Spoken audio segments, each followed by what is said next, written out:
Hello. Hey, Kevin. Hey, Kevin. Hey.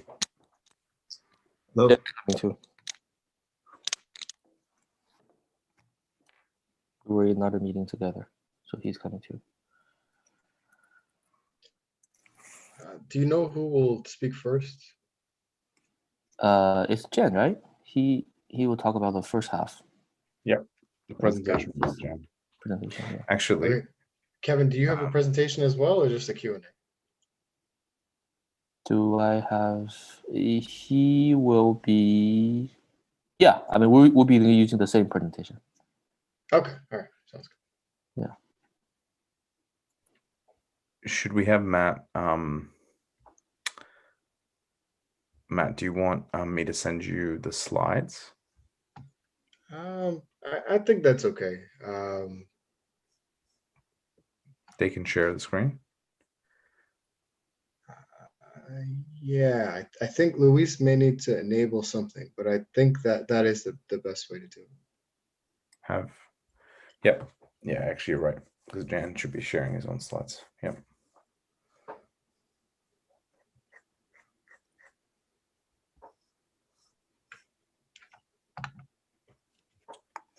Hi, Jen. Should we be at another link as well, or just this one? What do you mean?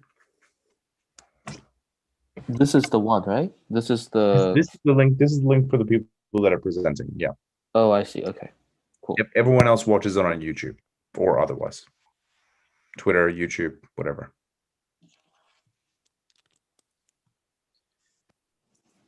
Yeah. Also, I see equipped documents for the question that people ask. Are they the questions? So yeah, I think Jane collected those, and then Jack, Luis, and Williams will monitor the channels, and I'll just go through and kind of like find the I guess the best or the most relevant questions, out of those, and then the other things that pop up. Okay. Okay. Hey, Jen, do you want to share your screen with your presentation? I thought you guys will share the screen. I'm Okay. using a tablet. That's fine. Matt, I'll send you a link. Okay, sounds good. Let me see. I can share the screen. I just need some time. Matt can. Well, I think it might be better if there's no problem with flipping through the slides. The challenge I have is if Jan's speaking and I'm running the slides, like we may have trouble kind of staying synced up.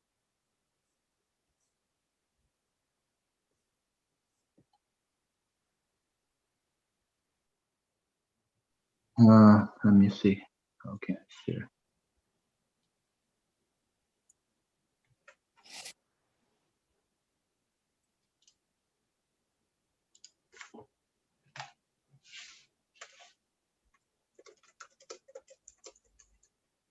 Share. Only the host can share in this meeting. So you need to turn on the setting, share setting.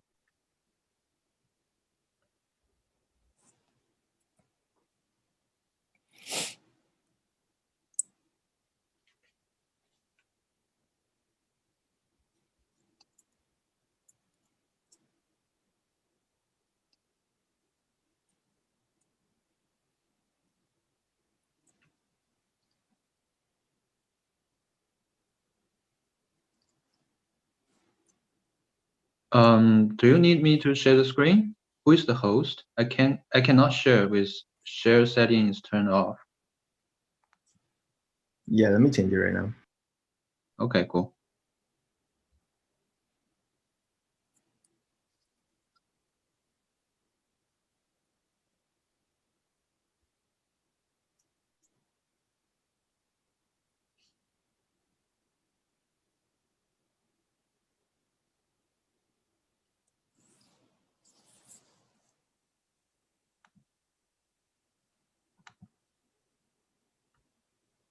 You try now? Okay, thank you. Share screen. Start now. Post.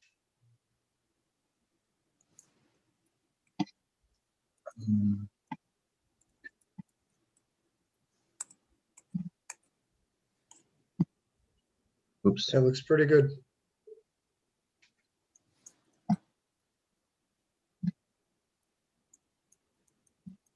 So can you see the slides now? Yeah. On the first page. Okay, cool. Yeah. So Matt will just do the intro and then he'll do the Q&A at the end. Cool. Okay. All right.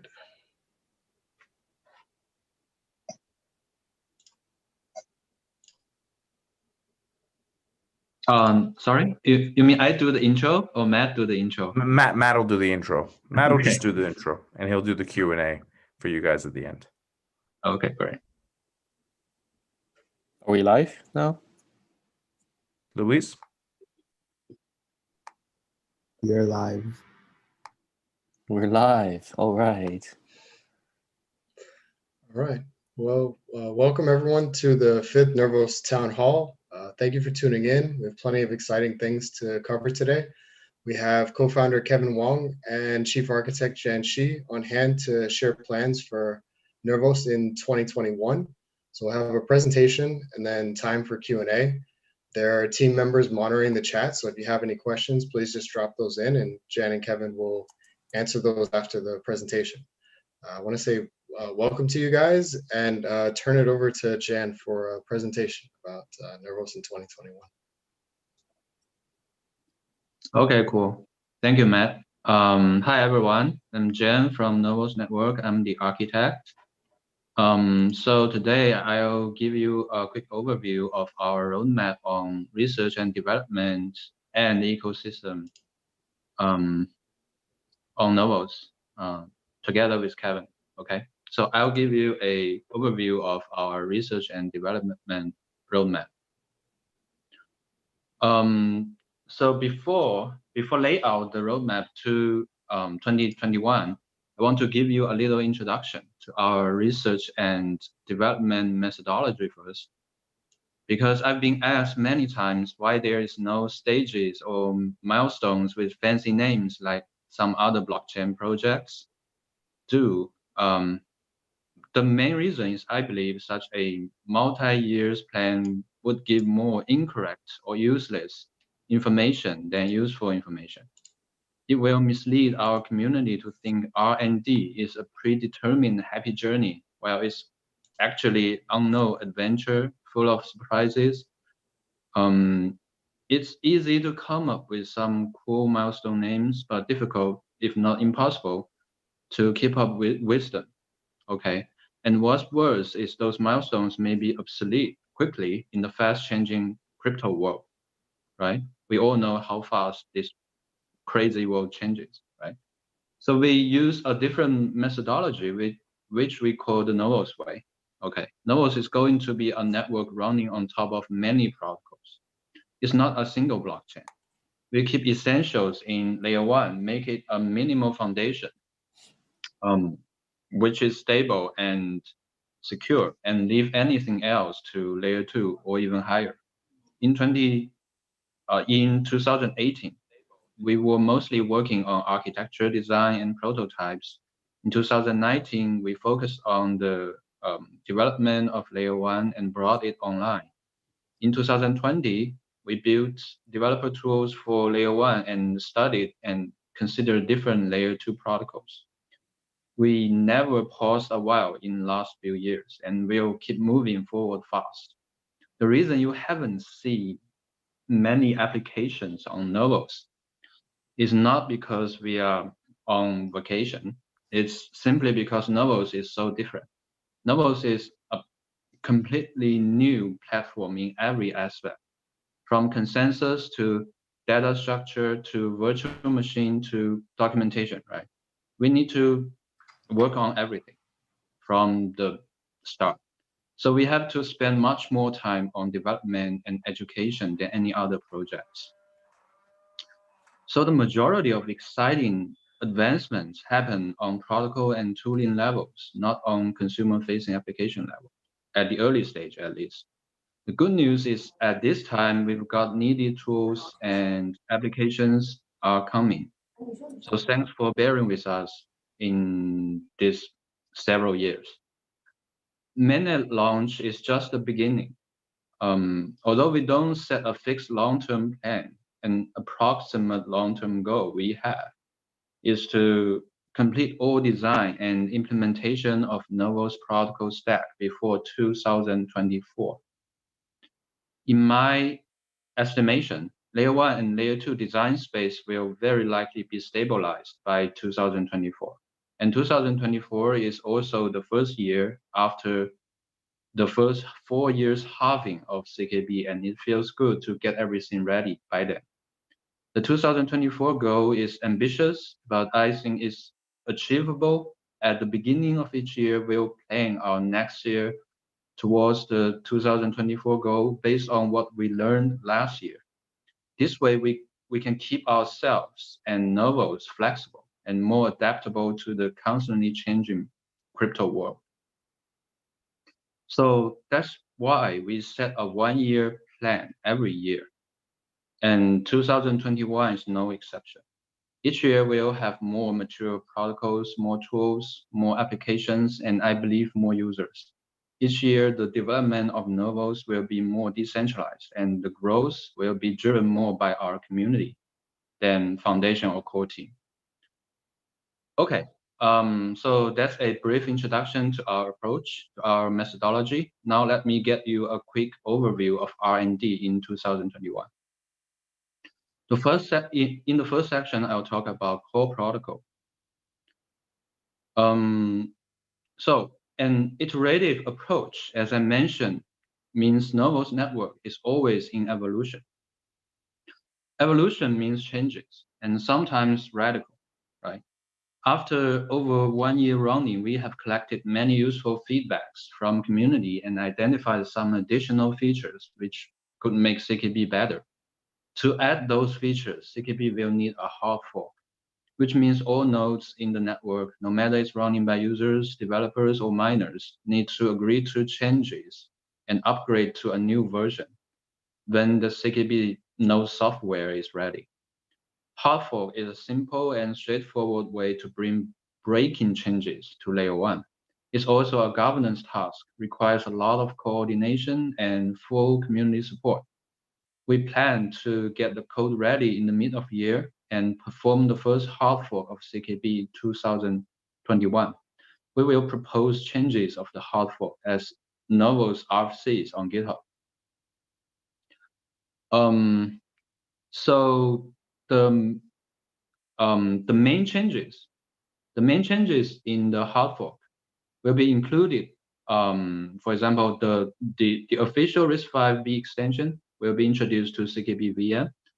So more efficient implementation of crypto algorithms can be provided. The next is FlyClient support.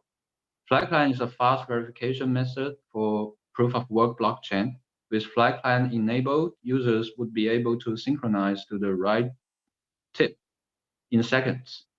And FlyClient requires modification to block header structure, and the same modification would also benefit cross-chain verification of CKB transaction on other blockchains.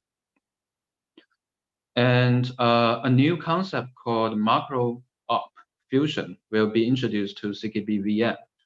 A high-level view of macro op fusion is that when certain RISC-V instructions are used together, CPUs will be able to execute them together in a more efficient way. CKB VM will thus charge less cycles to the instructions, to the instruction patterns, forming macro op fusion. Notice that modern compilers already leverage macro op fusions extensively, so the only outcome you might notice is that CKB VM charges less cycles for a smart contract than before the hard fork. And then we'll make some changes to make future soft fork easier. The block and transaction version verification rules and the CKB VM will be adjusted for this purpose. And then there will be other fixes and improvements which are too technical. I will save some time here. In short, coordination of hard fork is never an easy task. We'll do our best to fully communicate with the community and ensure a stable and graceful upgrade. This is also the first hard fork of CKB. So any blessing, support, and help from you are appreciated. Okay. Then the other goal on core protocol this year is a useful light client. Although we have spent many efforts to lower the barrier to run a full node, the time, network bandwidth, and disk storage required to synchronize the whole chain still grow with the chain length linearly, right? So full node provides us a trustless choice, but that level of security could be too much for some users. It would be great if there's a more balanced option for daily usage. Light Client is created exactly for such needs. Light Client allows a user to interact with CKB using minimal bandwidth and storage. It also can help novel steps run on more platforms, such as mobile devices or in like embedded environment. A basic light client protocol design has been tested last year. In 2021, we'll finish the work and release it to the wild.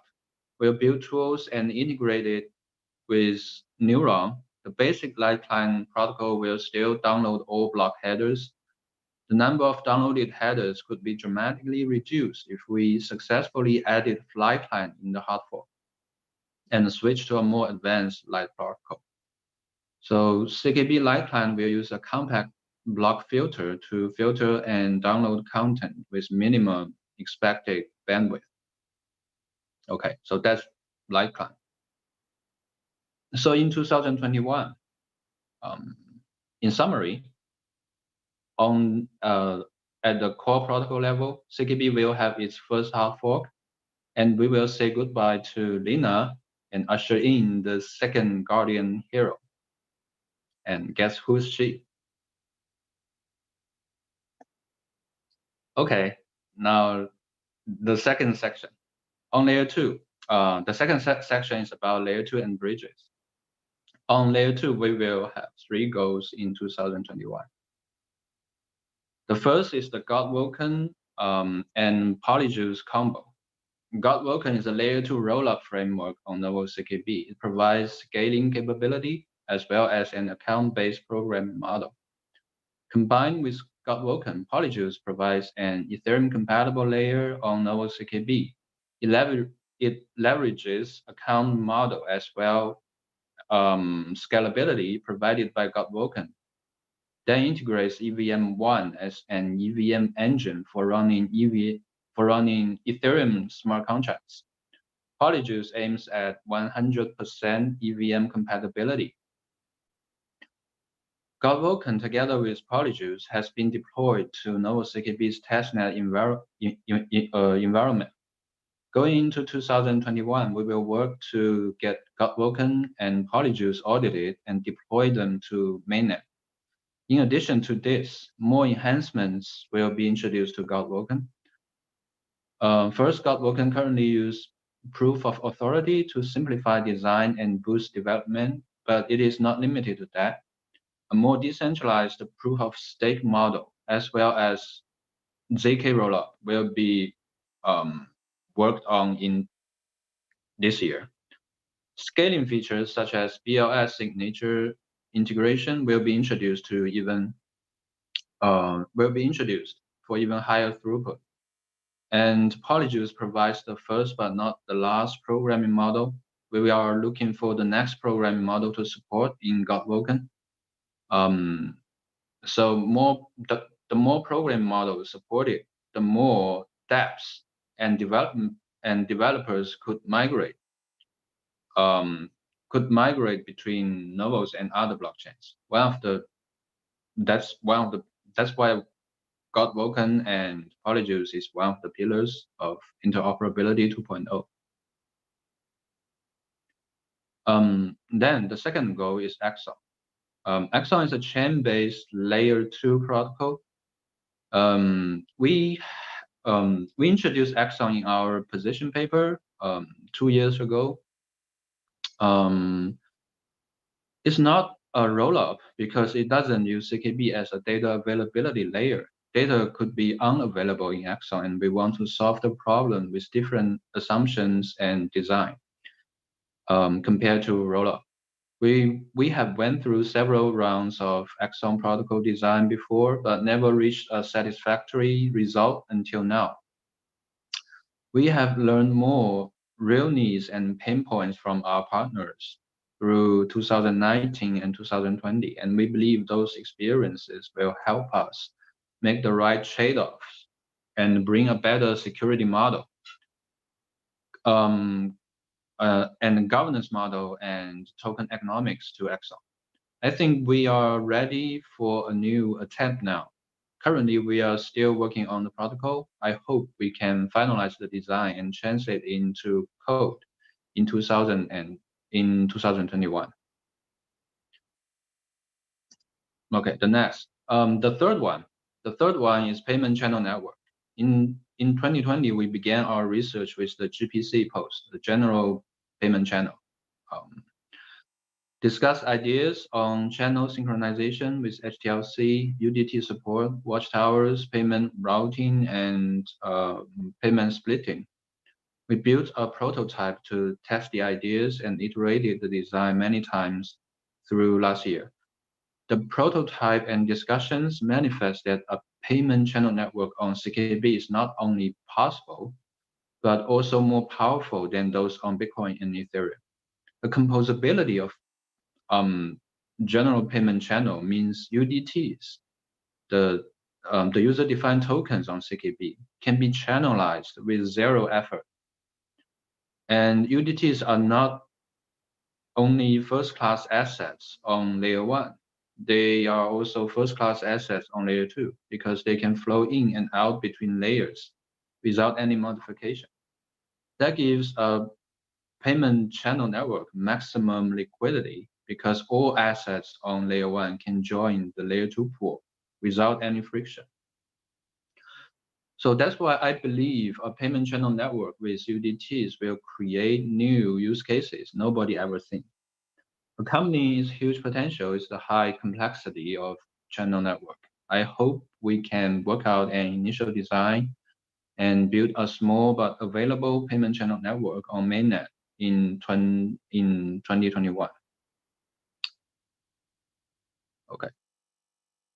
Then it's the last one is Force Bridge. The three components to support Novos interoperability 2.0 is PWLog, Force Bridge, and Godwoken.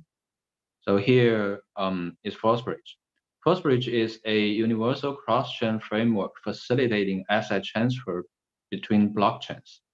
The first bridge built on top of this framework is a CKB ETH bridge, which supports CK byte, ETH, SUDT, and ERC20 asset transfers between CKB and Ethereum. The latest version is deployed on testnet with a demo Glio DEX, exhibiting the ability of interoperability 2.0. In 2021, we will audit and deploy the CKB ETH bridge on mainnet, after which there are two things to do. The first is to build new bridges between CKB and other blockchains. And the second is complete the SPV header verification smart contract on CKB and Ethereum, make the CKB ETH bridge more decentralized. We'll go for more new bridges first, because multi-sig bridges is secure enough for most use cases on Novos today. And new bridges will bring in more assets and users, which is more important to a new platform like Novos. We also want to hold the SPV bridge after hard fork. So we won't waste effort if the block header structure is changed in the hard fork. The initial plan is to build new bridges for Bitcoin, for example, and like for Binance Smart Chain, Polkadot, etc. Okay. So the summary of the second section is like 2021 will be the year of layer 2. Okay. We'll see many layer 2 projects launch on Ethereum, and we'll also see many layer 2 projects launch on Novos too. Yeah. Okay. In the last section, I want to talk about standards and tooling.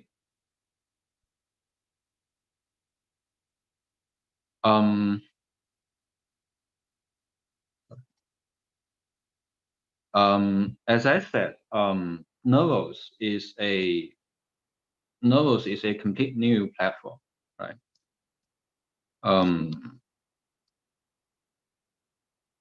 So it needs new standards.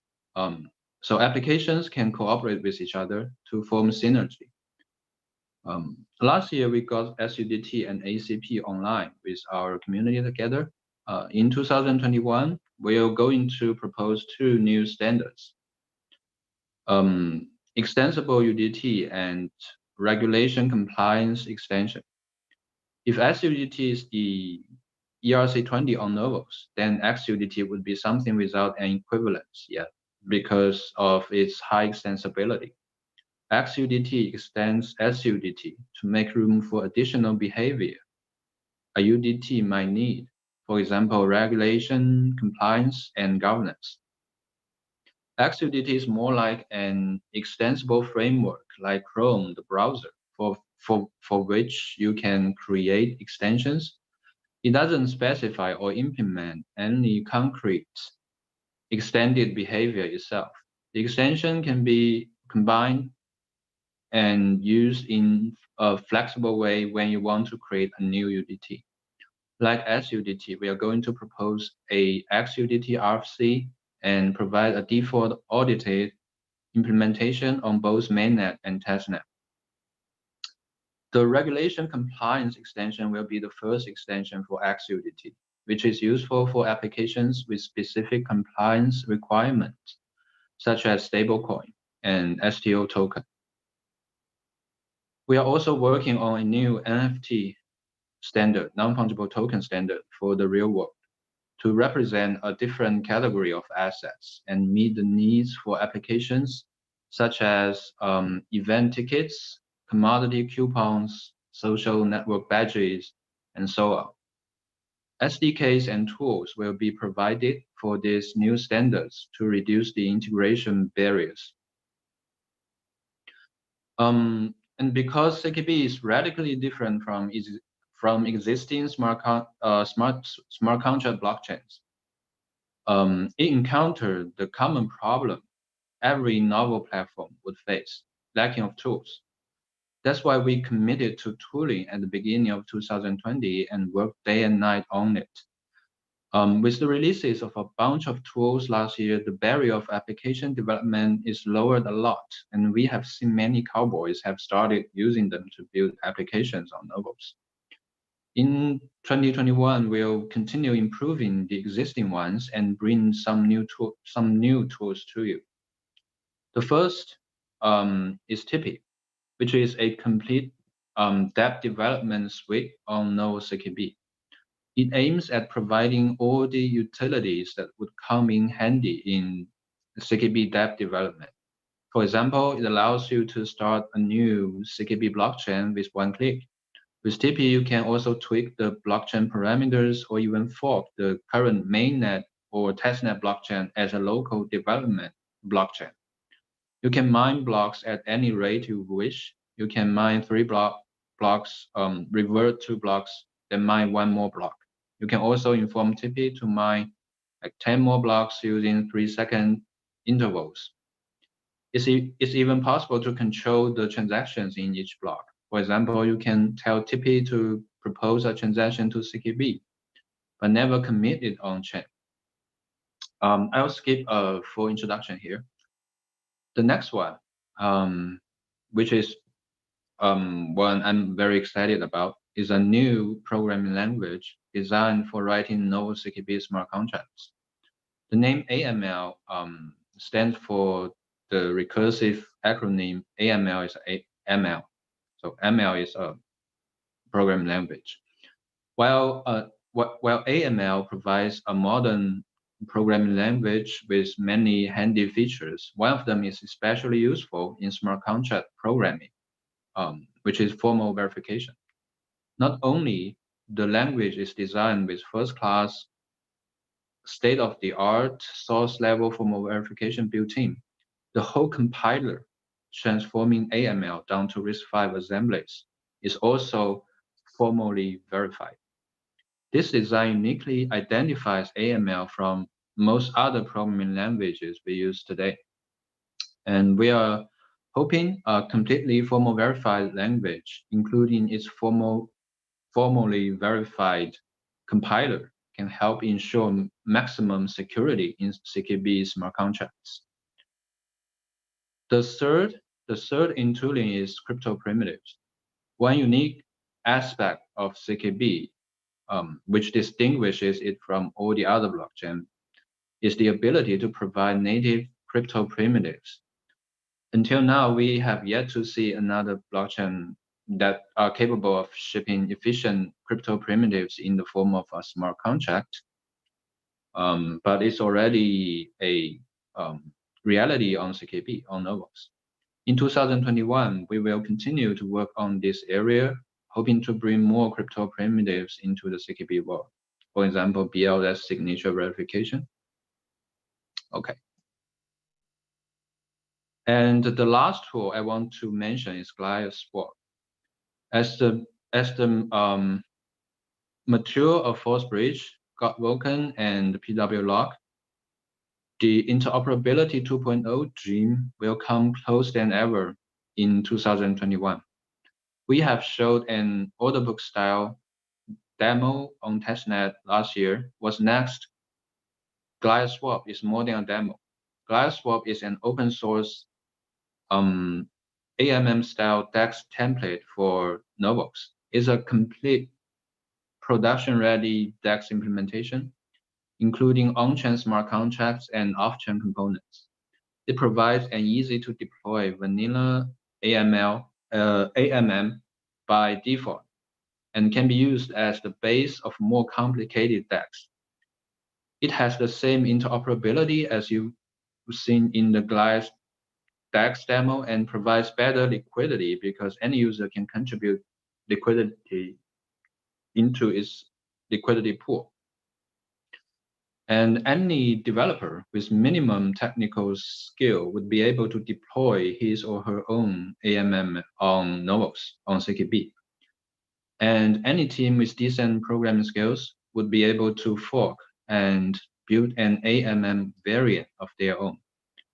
As a template project, we hope GlideSwap not only shows how to build a DEX on Novos, but could also inspire developers how to build interoperability 2.0 dApps, or what we call the universal apps on Novos in general. The development of GlideSwap goes well currently, and it will be ready in a few months. Hopefully by the end of Q3, which is at the end of maybe March. Yeah. Okay, that's all for the R&D roadmap. Thank you. I'll handle the mic to Kevin. Kevin.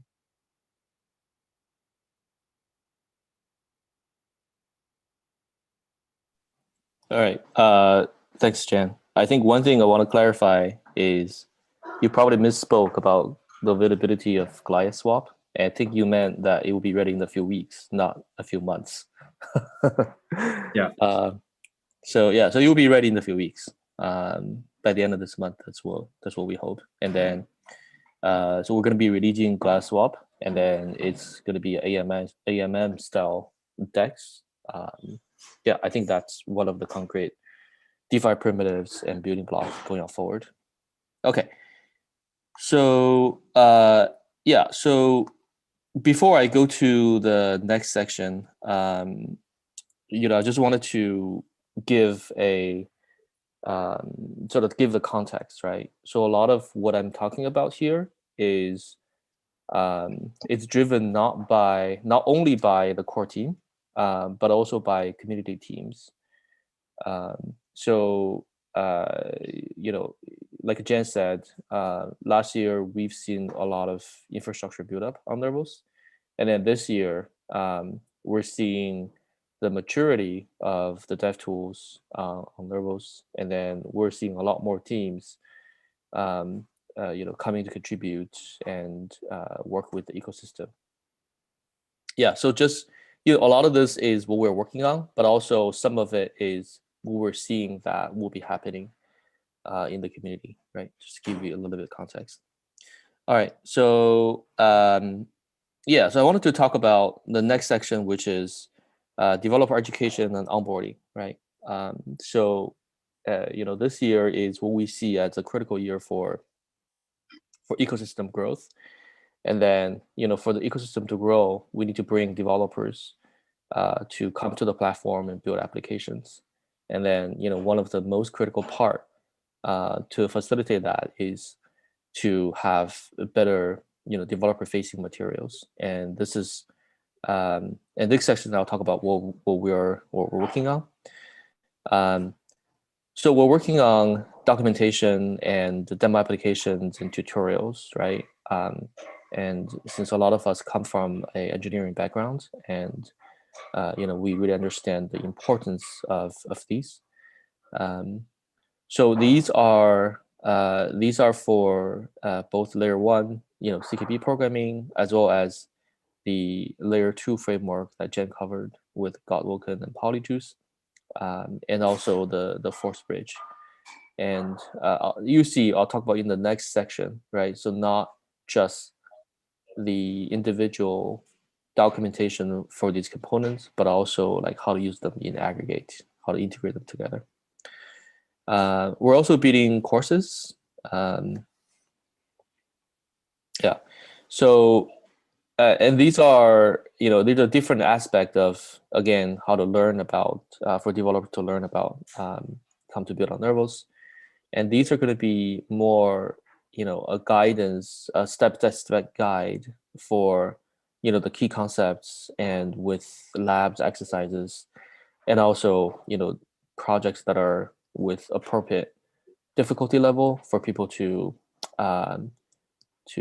gradually, learn about, how to build here. So we're currently working on the first course, which focuses on CKB programming, on layer 1, build smart contracts on layer 1. And, we expect, you will see a lot of, token issuance and assets popping up on layer 1.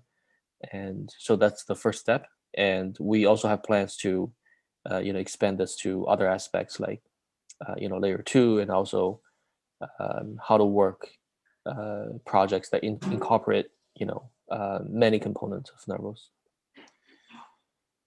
Okay, let's go to the next one. Okay, yeah, so, having materials, then the next step is to actually inviting people to come and participate, and then, play with our stack. And we're planning the first hackathon in this summer, June, July time. And, we'll have a lot of the materials ready for people, and also a path for new developers to come and, learn about Nervos, and also start to building applications. Yeah, so the hackathon is going to be online, and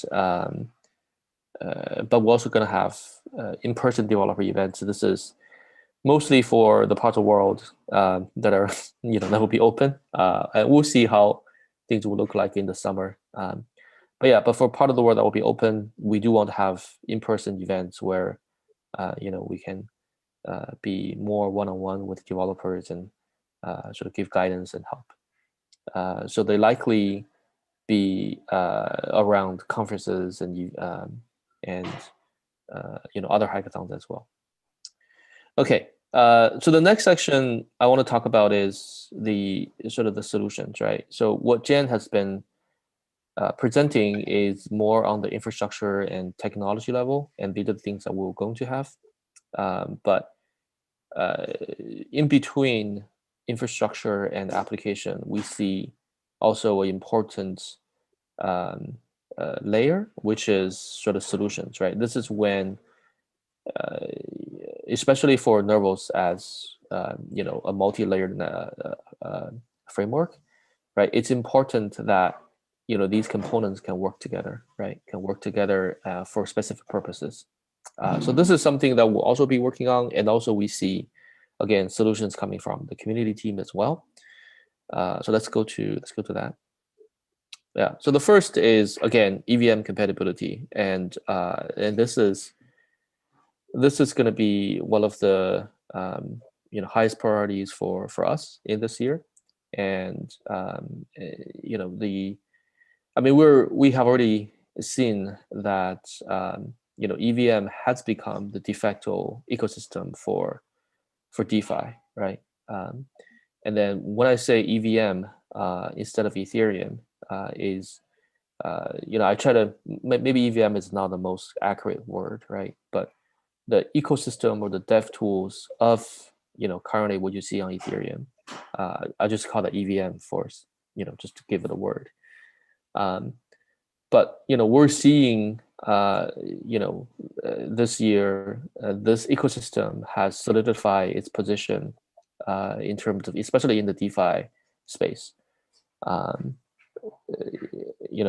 Especially with the emergence of Binance Smart Chain and Huobi ecosystem chain and things like that. So they're essentially clones of Ethereum or the EVM ecosystem itself, right? And the reason they gain popularity is because of that minimum friction for developers to migrate. So the way we look at it is not so much that the ecosystem is around Ethereum, but the ecosystem is around the tools that Ethereum uses, right? We'll just call, again, for simplicity's sake, we just call that EVM. It's not just the virtual machine, but just the set of toolings, right?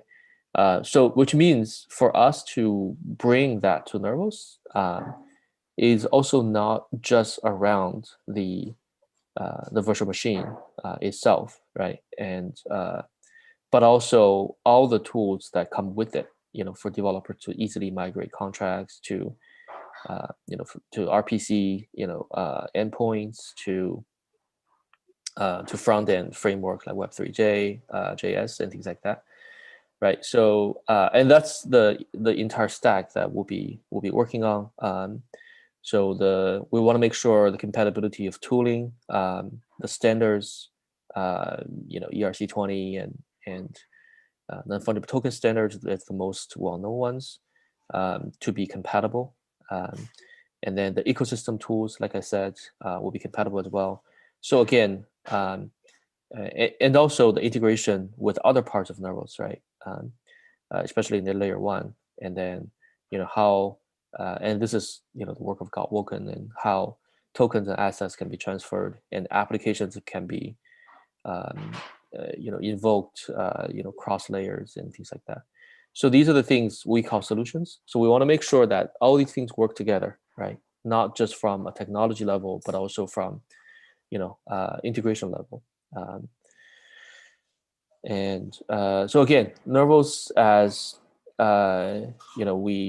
we definitely want to embrace these ecosystems, and then we fully hope that EVM or Ethereum ecosystem is just one of the ecosystem that we're going to be supporting, looking to the future, right? We fully expect other more specialized blockchains will also emerge, and then during the next many years, and then we want to bring them also to Nervos as well, and this is one of the key strengths of Nervos, that because the flexibility of the architecture, that we want to become that place where all these ecosystems can coexist together.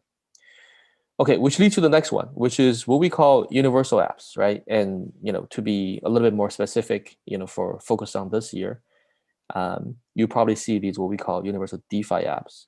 Again, like I said, EVM is the de facto ecosystem for DeFi today, and so we fully expect that after the EVM compatibility solutions are ready, and what it will enable is what we call universal DeFi apps, right? Whether it's existing applications that you see and use, or new entrepreneurs bring new applications that we can see sort of a rapid blossom of this type of apps on Nervos. And the difference between DeFi on Nervos versus DeFi elsewhere on other blockchains is what we call they are multi-chain from day one, right? So when you launch, when they launch, they're going to be multi-chains, right? So they will have access to assets and users and general ecosystem from all different blockchains.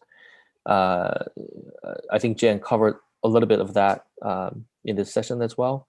But again, that's a solution that we want to put together. So this covers not just about the EVM compatibility, but also bridging and user experience, onboarding, and so on. And even UX patterns. These are things we look at as well when users operate assets from other blockchains, right? So, for example, how do you with minimum sort of user experience hurdle that you can operate Bitcoin towards into a DeFi app on Nervos, right? Instead of go through a pretty cumbersome process of tokenizing Bitcoin to WBTC or other variants on Ethereum, right? So how you can do that with minimum friction. Similarly, you can do that with Polkadot, with dots, with other Bitcoin clones or variants like Litecoin and so on, and Tron, and maybe other smart contract frameworks as well. So that's what we're working towards, and so we want to be able to build that as a solution, and then that will involve bridge, wallet, application integration, message passing patterns from one blockchain to another one, from our layer 1 to layer 2, and DeFi primitives. Again, Glide Swap is the first one that we release, and then we fully expect there will be other ones coming up as well. And also, this is what I call crossing continuation. It's a fancy term. Basically, what it means is how you can, on one chain, you start a transaction or action and you finish on a different blockchain, right? And for Nervos itself, this also applies for different layers. How you can start a action on one layer and then finish on a different layer, and the entire stack is being trustless. Right. So all these things are, the under the cover plumbing. We think it's very necessary for developers to build truly multi-chain applications. Yeah. Okay. So let's go to the next one. Yeah. So consumer onboarding access. Again, this is something we're working as well, because if you look at the design of Nervos, and this is where I believe that we can truly shine and have a advantage over many other blockchains, is because of this, right? So because the architecture is very flexible, crypto primitives is more than anything else other blockchains to add and create. So we'll be able to create consumer applications with the experience that you cannot see everywhere else. And we know some ecosystem teams are already working on this, and I expect that the community should see this pretty soon. See some some unique magic that leverage the capabilities of Nervos. So from where we stand, and from our perspective, we will be working with the community teams to facilitate this to the next level, right? So specifically, these will involve NFT standards, and there could be multiple NFT standards or extensions of core NFT standards, just like the way we define UDTs, and the tooling and SDK, right, to be more made geared towards integration with real world applications, real world use cases. So they tend to be more in the NFT place. But yeah, but we know community, we know we have community team that having these conversations to bring these to bridge the the internet, so the traditional internet and the blockchain world. Okay, let's look at the next one. All right, so the last section I want to talk about ecosystem growth, right? And this is a very generic and broad term. So I think in the last two sections, I talk about mostly about it's more technical, either on developer education or solutions that we build. But ecosystem growth is also what we want to drive, and this is where we're going to be working even more with the community, and welcome everybody to be part of the family. Yeah. So the first one is Trailblazers program. So this is basically we would like to be working with people from community members from anywhere in the world that you probably know the local community really well, and you have connections, understand the context of how the ecosystem locally works. So we would like to work with these folks, and again, this is something we already have been doing, but this is just, we want to be formalizing this, and then sort of scale this to more territories, right? Yeah, in terms of specifics, localized content, localized channels, community organization, and then specific marketing campaigns in the local community. We'll put grants behind these marketing efforts, right? So that these are some of the early grants structure that we're planning, and yeah, also localized BD opportunities, or partnership opportunities, and sort of working with the local players as well. So so if anybody watching this, or recording of this, if you are from a region that you feel that you know very well, have resources, or just you wanted to volunteer and just to help us to bootstrap the local community, please reach out. And we're pretty reachable, Telegram and whatnot. You can find us there.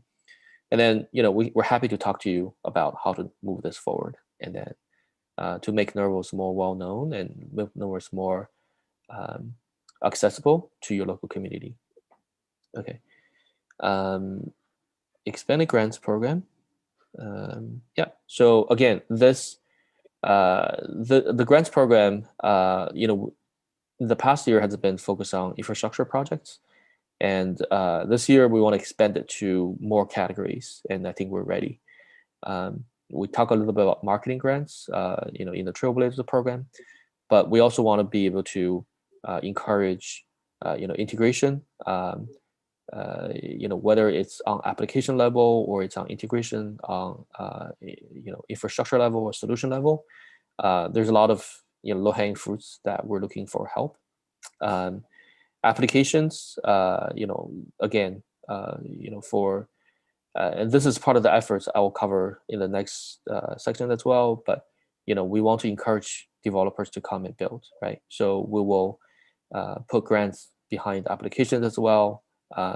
Depending on what people are looking for, what people are building, and we want to provide some bootstrap funding for entrepreneurs to get started on their roles. Talk about marketing and also community grants as well, right? So how to help people organize community efforts. Okay, let's go to, yeah, thank you. So yeah, developer incentives and project incubation, right? So again, and this can encompass multiple areas, right? So there's the sort of technical support or education that we'll be providing for developers, and in the form of just being around and help, have designated time that you can come and hang out with us, with developers, and ask you questions, and then we're even very happy to help you look at your code. And if you're stuck somewhere, we're happy to see what we can help. Funding, we talk about having grants, and then having incentive for people to come and try out the infrastructure, try out the platform. And then if any developer want to come, maybe start from something small like integration efforts, you can also just talk to us, and then we can start something small and then sort of get your feet wet, and then we can go from there for you to start thinking about what to build next step. Talk about technical support, and also the go-to-market support, right? So a lot of this, again, is wrapped into, for example, the CK Labs program, where it's more of an incubator program that we want to work with projects a lot more closely. And then the projects, we need the projects need to be a little bit more developed. Then we can work with them more closely in terms of go-to-market and launch strategies, and then introduction to funding, other sorts of funding, so on and so forth. So we're pretty reachable. So I think for any developer that want to work with us, just reach out, and then Telegram or WeChat if you're in China, and we're generally pretty reachable. Community projects under development. Yeah. So again, the last one is just to give you a glance of what we see, and then what things are coming. So we're definitely seeing teams that are building these things: AMM, DEXs, and then Oracle solutions, stablecoins. A lot of you see is in the DeFi space, lending and AMMs. But we'll also see on the NFT space as well. So we have trailblazers, working to bring NFT both in terms of standard and tooling and solutions to Nervos, as well as in the effort of building marketplaces, and also STOs. So this is again, we'll be talking to partners about STO efforts, and then I think the availability of formal verification will be a tremendous help, and also you'll see us adding primitives into deploy primitives into Nervos so that to enable this in a much smoother way. Okay, I think that's all my. Yeah. Okay. Yeah. So in summary, right? So if 2020 is the year of, if 2019 is the build of the sort of the layer one and consensus process and launch of the network, then 2020 is the sort of infrastructure build up. And Jen has talked about 2021 being the year of layer two from R&D point of view. But from the ecosystem point of view, I think we're going to see a lot of growth this year, and into the future as well, to lay the foundation of we'll start seeing applications coming up. Okay, I think that's all my slides. Yeah, so that's just a summary of the pillars we talked about today. Is that Q&A next after this? Yeah, we can open it up to Okay. Q&A. All right, cool. Yeah, I'm really thorough presentation. There are some questions that have come in, but a good amount of it was addressed through the presentation. So let me kind of go through what's there and what we have left to talk about.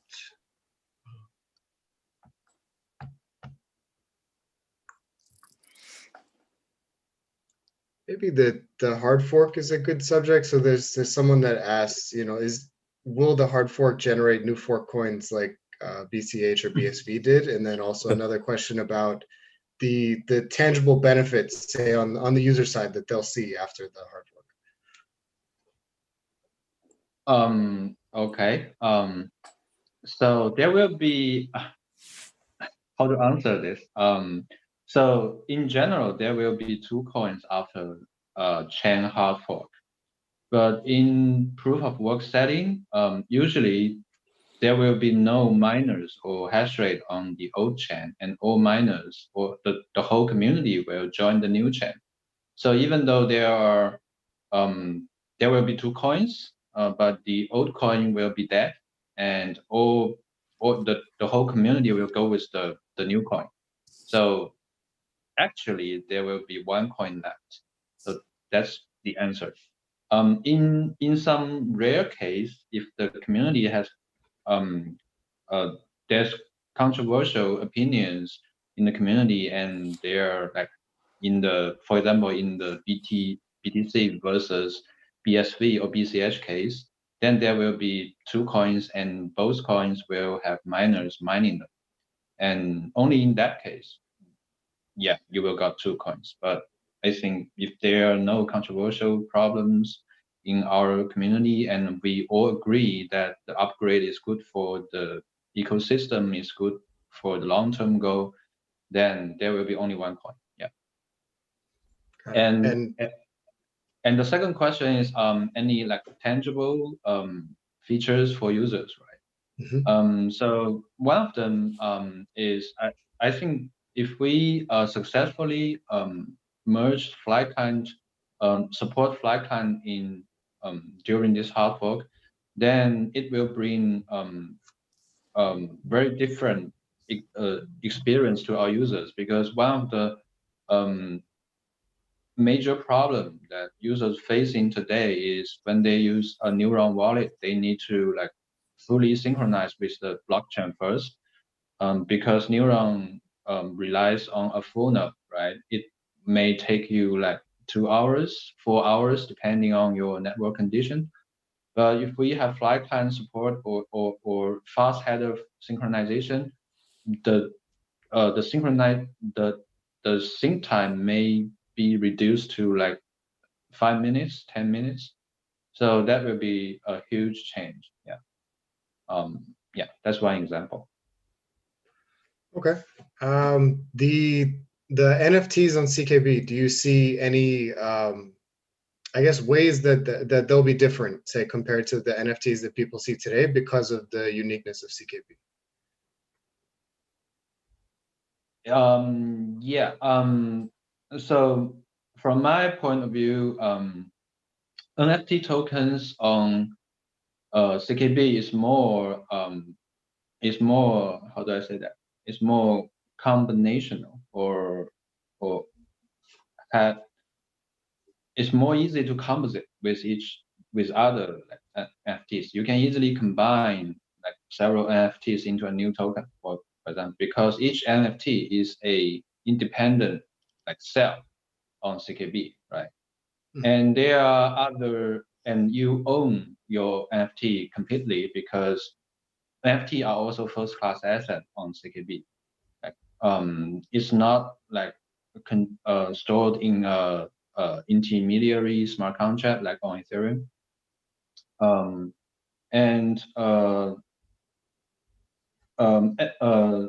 NFT on there are other benefits, like if you want to like send an NFT token as a gift to users on CKB, the recipient, he or she doesn't need to like own any CK bytes first, because you can send the cell, send the CK bytes and NFT as a single cell to the recipient. So yeah, it can lower the barrier for users, right? So that's some advantages of NFT on CKB I can think of now. So that takes care of the, if I want to say send an NFT on Ethereum, I need to pay gas. Like in addition to having the NFT, I have to have ETH to pay gas. Yeah. But for example, if I create an NFT for like event ticket, right, a concert ticket, then if I buy a concert ticket, I will get a cell, which is a NFT. So I get NFT and CK byte at the same time, and I can then use my NFT. And I can pay the cycles, pay the transaction fee by my own, because I have both NFT token and CK byte.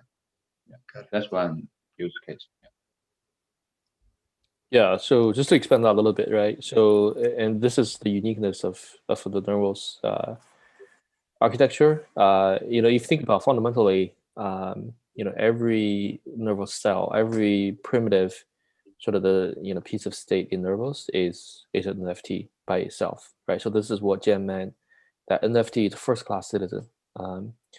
So we already have all these cells as NFTs fundamentally, and then Therefore, all the program patterns and infrastructure that we use, it's a lot easier for NFT to penetrate, right? If you want to put an NFT into a layer 2 payment channel, if you want to put NFTs into parallel them process, if you aggregate NFT transactions, and using NFT can be sort of seamlessly integrated with CK bytes, because again, CK bytes, different cells with a different amount of CK bytes, you can think of them as an NFT as well, right? So you can seamlessly sort of intermingle the native token with NFT assets together, and this is what Jen talked about. You can give users something, and then they don't even know this is a piece of state, or for them it's just application. It's a ticket, for example. It doesn't have to be a token on the blockchain, and then they can transfer it just like the way they do with traditional internet applications. So when I talk about, in my presentation, talk about sort of consumer applications and building solutions for those, I think this is a big deal for us. I think we can really lower a nervous design, can really sort of open that world to a lot of people that are not blockchain users, for them to understand and be able to use applications that has a significant blockchain portion to it. But at the same time, we don't have to bother them with things like, oh, you have to go to exchange and acquire some, ETH or CKBs so they can even power your transactions and set gas and all that. So a lot of that can be abstracted away. So that's what we think is a unique proposition for us, and then something we want to explore. Great. That kind of leads into the next question. Kevin, you mentioned the universal DeFi apps. Can you share kind of the technologies that you see that are able to present all these advantages that we see with GliaSwap and DeFi on CKB? On the technology level? Yeah. They specifically asked what technologies are used to achieve the advantages. Yeah. So there are two, right? Two dimensions, right? One is technology, and one is sort of the solution architecture side. From technology point of view, I think Jen has talked about, the three key parts of what enables what we call interoperability 2.0, and then which lead to our sort of universal apps. Will be PW lock, and then the bridge, and also our layer 2 components. So these working together will allow you to have, and actually I want to add one more thing, right? I think that's sort of this cross-chain continuation model that allow you to invoke a transaction in one place and then finish on another blockchain. So for example, like, and this is a big deal, because if you see the current status quo of cross-chain, you will see that people operate on one chain, and then when they operate on another chain are different actions, right? So on one blockchain, you will do a deposit or withdrawal, and on the other chain, you actually use the app, right? So those are separate, different actions that you perform. Whereas, in what I call, blockchain continuation, not only you can transfer the assets, but you can also transfer the intention, and which is a big deal as well, right? Because then the users can, the users can be in the same, in the same bubble, so to speak, right? I'm just operating my assets. I don't need to think about, oh, now I'm crossing a different blockchain and I have to do something else, right? So you keep that user experience leveled. But coming back to the question, and the bridge helps with cross-chain, transfer of both operation intentions as well as the assets themselves. So that got transferred to a different blockchain, and then the PW core developed by the P Wallet team helps to interpret that, allow user to own assets with different, in the same address of different blockchain, right? So that means you can use the existing wallets that you have, and you can sign with similar where you send transactions. You can use, for example, MetaMask for Ethereum already. You don't have to install new wallets, and what's the other one? Yeah, okay. The other one is Godwoken and Polyjuice, which is our layer 2, right? So right now we see a lot of the DeFi space happening on Ethereum, right? So and we're exploring again solutions so that when a application deployed on Nervos, how do you seamlessly you can, for example, do dual deployment both on Nervos and Ethereum, so that you take advantage of the ecosystem of Ethereum. For example, there might be liquidity pools that are much larger on Ethereum than what could be available on Nervos in short term. So you can compose with these applications, but at the same time you take advantage of the Nervos cheaper fees as well as access to other blockchains, multi-chain applications. So that could be the best of both worlds, and then at the same time offer your users a seamless user experience. So again, that's that solution space is what we're working on. And it's there are probably going to be hiccups in the beginning, and that's what we'll try to smooth out for developers. Yeah. All right. So the last question someone asked is it possible to be part of the dev team? So maybe if you guys want to share around how someone could get involved as a contributor and kind of be a part of the open source process. Oh yeah, absolutely. I think the easiest way is just to reach out, right? And again, there can be when we talk about dev team, right? So even Nervos is in the beginning of its phase. But I just want to sort of emphasize, right? It's a open permissionless ecosystem and open permissionless infrastructure. So we absolutely welcome everybody to be part of the team. So now we're in the early phase of the project, and then there's still sort of the core team notion. But please reach out, and then we'll see where your focus, where your interests are, whether you want to build. We talk about the various grants program. You want to sort of be in that space, or you want to be working on the infrastructure and maybe core protocol optimization, things like that. Then we can definitely put you in the right place. Yeah. So please reach out. We're reachable. Yeah. I just want to add something here. So because Novos is a completely open source project, right? So you can always just contribute to the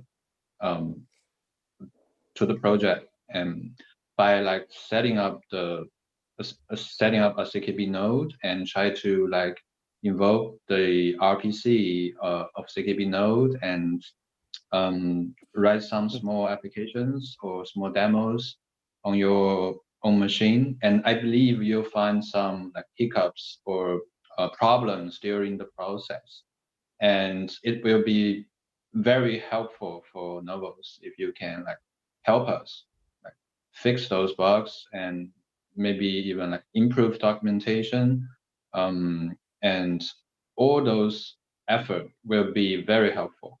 I think there's no difference between add some lines of code to the CKB core repository, or between add some lines of documentation to our existing docs, right? They have equal benefit for the project. And I believe if you can contribute to the documentation or fix some bugs in the setup process, we will know each other, and we will be acquaintance, and that's actually how I joined Ethereum team before. That's I just start from begin with small tasks to help the project, and eventually you'll learn more about the project, and you'll you'll do things more and more fancy and challenging and interesting. Yeah, that's my advices. Yeah. Great.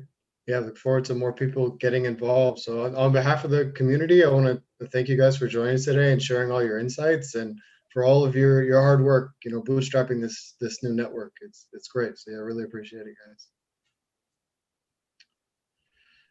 And yeah, with that, we'll wrap up. So thank everyone for tuning in, and we'll see you next time. All right. Yeah. Thanks Thank you, everyone for everyone. coming. Bye bye. Bye bye.